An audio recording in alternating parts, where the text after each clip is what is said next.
Assalamualaikum warahmatullahi wabarakatuh. Halo teman-teman semuanya, saya Syakina Haryanti, mahasiswi dari Universitas Al-Falah As-Sunniyah semester 2 dari Prodi Tadris Bahasa Inggris dengan NIM 011. Nah teman-teman, kemarin-kemarin kita telah membahas materi-materi selama 1 semester di mata kuliah Akhlak Tasawuf. Terima kasih untuk Bapak Ahmad Syarafi sebagai dosen pengampu. Yang dimana teman-teman, materi tersebut berlandaskan dari buku Akhlak Tasawuf yang berjudul Menyelami Kesucian Diri yang ditulis oleh Dr. Lalu Muhammad Nurul Watoni MPDI. Nah, di video kali ini saya akan membahas tentang refleksi teman-teman. Karena pembahasan materi semua sudah selesai, saatnya evaluasi nih. Baik, mari kita masuk refleksi yang saya dapat dari setiap bab materi mulai awal hingga akhir. Bab 1, terminologi akhlak, karakter, etika, dan moral. Teman-teman, keempat terminologi ini cukup populer dalam dunia pendidikan, menunjukkan bahwa tujuan pendidikan nasional di Indonesia mengisyaratkan bahwa manusia harus beragama, berilmu, berkarakter, berakhlak, bermoral, dan beretika. Dan tentu, yang dimaksudkan di sini adalah karakter, akhlak, moral, dan etika yang bernilai positif, artinya baik dan benar, bukan sebaliknya, yakni yang bernilai negatif, buruk, dan salah. Masuk dalam bab 2 yaitu ajaran akhlak dalam Al-Quran dan hadis. Dalam hal ini, agama Islam memiliki 2 dasar dalam membina akhlak dan dalam melakukan perbuatannya sehari-hari. Dan 2 dasar tersebut adalah Al-Quran dan Al-Hadis, yang mana orang yang berakhlak dan melakukan syariat-syariat Islam sesuai dengan Al-Quran dan Al-Hadis, maka orang itu tidak akan merugi baik di dunia dan akhirat. Baik, masuk dalam bab 3 yaitu standar baik dan buruk akhlak berdasarkan Al-Quran dan etika atau filsafat moral. Dalam Islam, baik buruk tidak ditentukan oleh akal atau pertimbangan lain, tetapi berdasarkan apa yang ditetapkan Allah, sebagaimana yang tercantum dalam Al-Quran dan Sunnah Rasulullah SAW. Umat Islam wajib terikat kepada kedua sumber tersebut dalam memberi penilaian suatu perbuatan dikatakan baik atau buruk. Segala bentuk tindakan manusia mengacu pada pandangan Al-Quran dan Sunnah Rasulullah SAW tentang baik dan buruk. Nilai kebaikan dan keburukan senantiasa akan menjadikan sumber rujukan atau frame of reference dalam melakukan berbagai tindakan hidup. Baik, kita masuk dalam bab 4, perkembangan pemikiran akhlak dalam Islam. Jadi sebenarnya akhlak itu sudah ada dan muncul sejak adanya manusia pertama kali, yaitu masa Nabi Adam. Namun secara ilmiah belum ada penyelidikan akhlak pada masa Nabi Adam tersebut. Kabar yang sampai kepada umat manusia periode berikutnya hanya melalui wahyu dan kitab suci agama-agama samawi.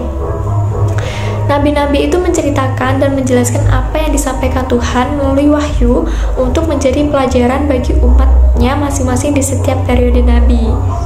Dengan kata lain, akhlak telah menjadi tatanan normatif yang mengatur kehidupan manusia pertama tersebut dalam berinteraksi dengan Tuhan dan lingkungannya. Kita masuk dalam bab 5 yaitu pengertian dan sejarah munculnya tasawuf. Tasawuf itu mempunyai perkembangan tersendiri dalam sejarahnya, berasal dari gerakan zuhud yang personal.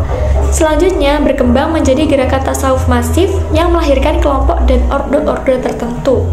Pada intinya teman-teman, tasawuf itu merupakan suatu usaha dan upaya dalam rangka mensucikan diri atau tazkiyatus nafis dengan cara menjauhkan diri dari pengaruh kehidupan dunia yang menyebabkan lalai dari Allah Subhanahu wa ta'ala untuk kemudian memusatkan perhatiannya hanya ditujukan kepada Allah Subhanahu wa ta'ala. Kita masuk dalam bab 6, dasar, tujuan, dan manfaat ilmu tasawuf. Secara garis besar, bahwa tujuan ilmu tasawuf itu mendekatkan diri kepada Allah dan menyucikan hati. Sedangkan manfaat ilmu tasawuf yaitu yang terpenting adalah meliputi pemurnian hati, ketenangan hati, peningkatan kualitas hidup, dan kemampuan mengatasi ujian. Ilmu tasawuf itu mengajarkan bagaimana cara menjadi manusia yang berakhlak mulia, baik dalam hubungan dengan sesama maupun dengan Allah. Kita masuk dalam bab 7 yaitu mazhab atau aliran tasawuf. Jadi teman-teman, setiap mazhab tasawuf itu memiliki pendekatan dan penekanan yang berbeda-beda. Namun semuanya itu bertujuan untuk membantu individu mengembangkan kesadaran spiritual dan mencapai kesempurnaan diri. Kita masuk dalam bab 8, yaitu ajaran-ajaran dalam ilmu tasawuf. Yang ajaran ini terdapat 4: syariat, thariqat, hakikat, dan ma'rifat.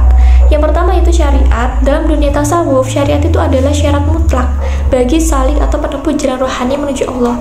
Tanpa adanya syariat, maka batallah apa yang diusahakannya. Selanjutnya itu tarekat. Tarekat itu adalah jalan khusus bagi salik penempuh jalan rohani untuk mencapai kesempurnaan tauhid, yaitu ma'rifatullah.